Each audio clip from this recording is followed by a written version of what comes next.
শুনলে অবাক হয়ে যাবেন। ওএনজিসি থেকে রাজ্য সরকার সব মিলিয়ে এই চলতি অর্থ বছরে কত রয়্যালিটি পেয়েছে? রয়্যালিটি পেয়েছে রাজ্য সরকার 24-25 অর্থ বছরে সব মিলিয়ে রয়্যালিটি পেয়েছে 116,90,682 টাকা। যদি ভুল হয়ে থাকে আমি বলবো আমার বিরুদ্ধে ব্যবস্থা নিন, আর যদি ভুল না হয়ে থাকে তাহলে রাজ্যবাসীর কৈফিয়ত চাওয়ার অধিকার আছে। কেন উত্তর পূর্বাঞ্চলের মধ্যে সবচাইতে বেশি ভ্যাট আমাদের রাজ্যে? কেন যেখানে আমাদের পথকর রোড সেলস ছিল ওই 18 সালের আগে 3%, এটা আজ কেন ওই 25.5% হয়েছে? ওই সিএনজি পিএনজির সাথে তা যুক্ত করা হচ্ছে। এর খেসারত কারা দিচ্ছে? এই রাজ্যের গরিব আপামর জনসাধারণ দিচ্ছে। কি ধরনের সুশাসন? আমি আজকের কথা বলবো।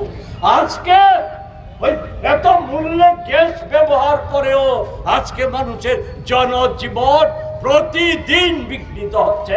এরা অপদার্থ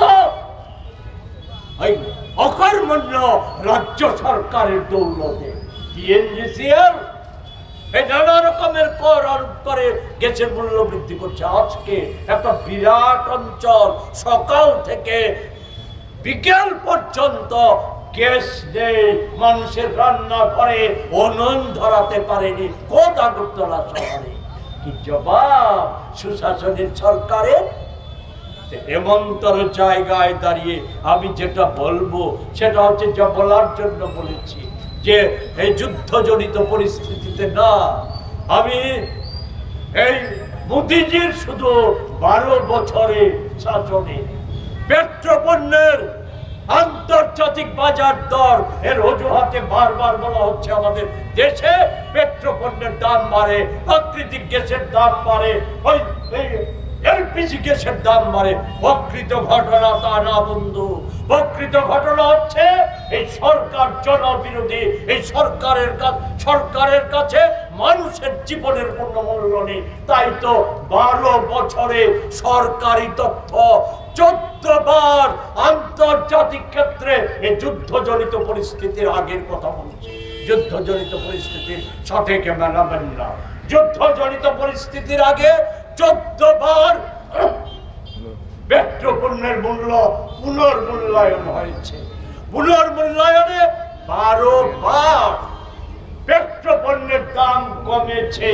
আর আমাদের রাজ্যে আপনারাই বলুন এই 12 বছরে পেট্রোপণ্য, গ্যাস, প্রাকৃতিক গ্যাস কোনো কিছুর দাম 1 পয়সা কমেছে না, সেই রেকর্ড নেই, বেড়েছে।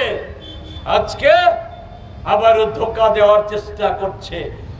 এই কমার্শিয়াল গ্যাসের মূল্য বৃদ্ধির ফলে কেউ কেউ বলার চেষ্টা করছে এতে আমি সাধারণ মানুষের কি, হোটেলওয়ালা, রেস্টুরেন্টওয়ালা, মিষ্টির বড় বড় দোকান, ওই বিয়ে বাড়ি, তাদের বাণিজ্য কম হবে। প্রকৃত ঘটনা কি? এই কমার্শিয়াল গ্যাসের সাথে নিত্য প্রয়োজনীয় খাদ্যদ্রব্যের সংযোগ ওতপ্রোতভাবে জড়িয়ে আছে। সকালে ঘুম থেকে উঠে চায়ের সাথে যে বিস্কুটটা খেতে হয় তাও ওই কমার্শিয়াল গ্যাসই ব্যবহার করে তা তৈরি হয়। বলে তার দাম বাড়বে না? অন্যান্য জিনিসের দাম বাড়বে না?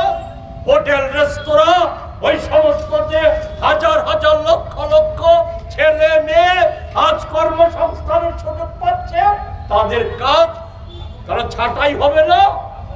তাদের কাজ কমে যাবে না? মানুষের উপর ব্যয় বাড়বে না? আর প্রতিটা হিন্দু মুসলিম খ্রিস্টান, হিন্দু খ্রিস্টান জৈন সব ধর্মের মানুষেরই তো সামাজিক অনুষ্ঠান আছে।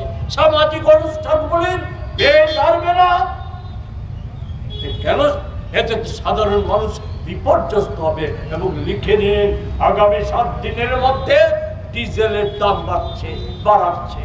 বাড়াবে পেট্রোলের দাম, বাড়াবে 14 কেজি ওই এলপিজির দাম, বাড়বে পালা করে সিএনজি পিএনজির আরো দাম পালা করেই বাড়বে।